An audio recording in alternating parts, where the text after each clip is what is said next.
حسنیگل طلباکووا نامزد علم فیلولوژیا دوچنت کافدرای زبان ادبی معاصر توجیک دانشگاه ملی تاجیکستان روز 29 یونیو سال 2023 در پی بیماری طولانی از عالم چشم پوشید.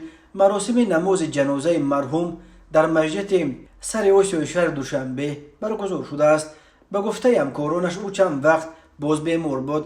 اگر عمر وفایش میکرد ماه دکبر سال جاری حسنیگل طلباکووا به سن 80 میرسید. پژوهشگاه زبان و ادبیات ریاست دانشگاه ملی، صدارت رشته زبان و ادبیات تاجیکی دانشگاه ملی و همکسبان زیادش در مرگ حسنیگل طلباکووا سوگواری نوشته به نزدیکان و شاگردانش اظهار همدردی کردند.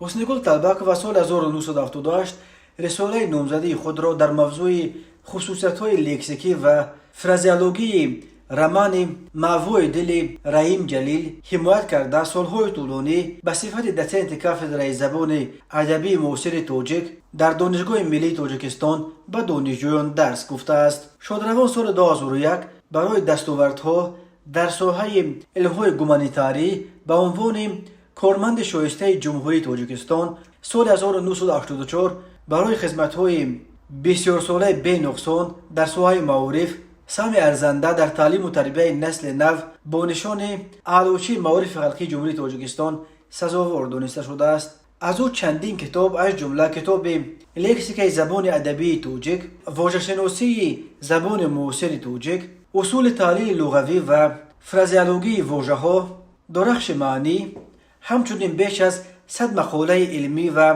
دستورهای علمی و متدی و صدها شاگرد به یادگار ماند.